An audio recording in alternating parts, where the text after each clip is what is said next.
Landover Mall was a large shopping mall located in Landover, Maryland that opened in 1972 and closed in 2002. Welcome back to my channel. If you haven't already, please hit that subscribe button and notification bell so you can get notified of my latest video. Please hit that like button and leave a comment or a suggestion. You might see that in a future video. Thanks for watching, and now back to our regular scheduled program. Landover Mall, you love it all. You love it all, Landover Mall. I love it. I love it. The Hecht Company, Woody's, Garfinkel's, and Sears opening soon. 125 fantastic shops and restaurants. 6 movie theaters. Now open on the Beltway, exit 32 at Landover Road in Maryland. You love it all, Landover Mall.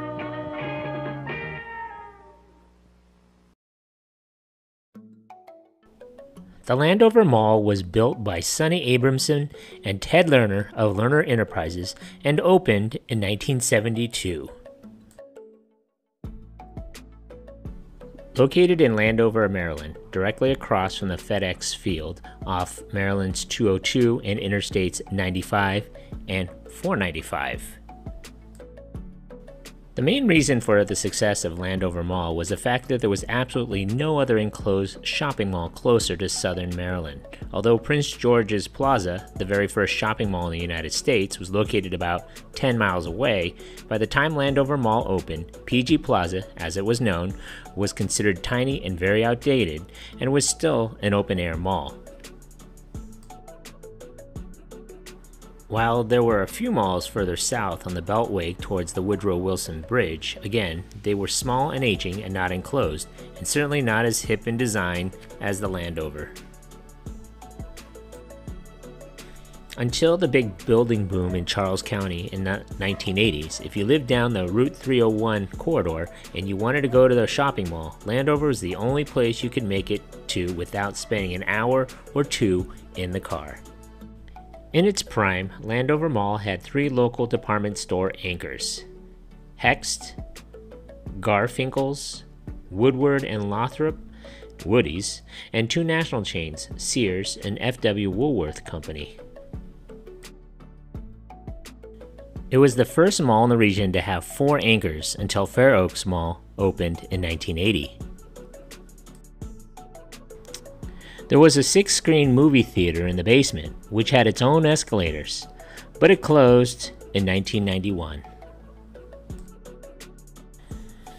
The gas crisis probably boosted Landover's mall business, as a lot of people couldn't get the gas to go anywhere. The fact that Sears had a gas station attached to it, often with a very long line of cars waiting to get to the pumps, was also a draw. The mall had 3 fountains, one adjacent to Hecht's, Sears, and in the center court. The main fountain in the mall contained 3 circular platforms, each representing a loop within the Capitol Beltway interchange at Landover Road. During the holiday season, the center ring fountain would shut off and be replaced with annual secular holiday displays, which featured gingerbread houses, fairies, candy canes, snowmen, reindeer, sleigh rides, doves, and a cupcake boat ride, but no Santa or explicit references to Christmas. Some people may recount that there were 2 Orange Juliuses at the Landover Mall. Another interesting tidbit is that Landover Mall had the last surviving Hot Shots Jr. restaurant. Most people who grew up in the DC area in the 1950s and 60s spent some time at Hot Shops. They had a great chain of drive-ins and eventually opened up a McDonald's-like chain of burger stands with a Junior moniker. The parent company had merged with Roy Rogers Roast Beef Sandwich Restaurants, and there was already a Roy Rogers at the other end of the mall. They didn't want to have 2 of the same restaurant in the same mall, so they left that Hot Shops Jr. in place and shipped all the remaining logo emblazoned stuff to them. Another customer's memory was the Disco Rubik's Cube. This illuminated oddity was a 25-foot plus cube which was suspended from the ceiling in the main mall area in front of Sears and Lane Bryant. In 1990, Garfinkel's filed for bankruptcy and went out of business. The former Garfinkel's anchor store was never replaced. 5 years later, Woody's went out of business. JCPenney's moved into the former Woody's location, but found business unprofitable.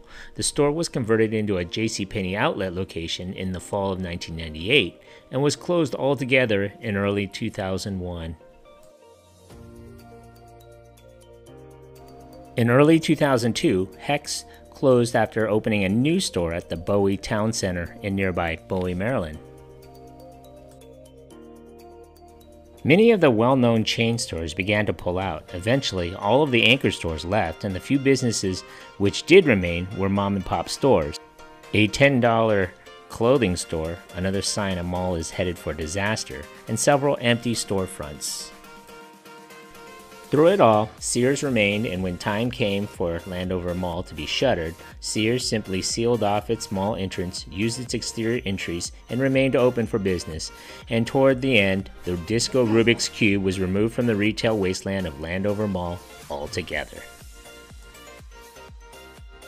Some people said that the competition in the neighboring counties is part of the reason why the mall failed. There was always a perception, real and imagined, that crime was higher in PG County.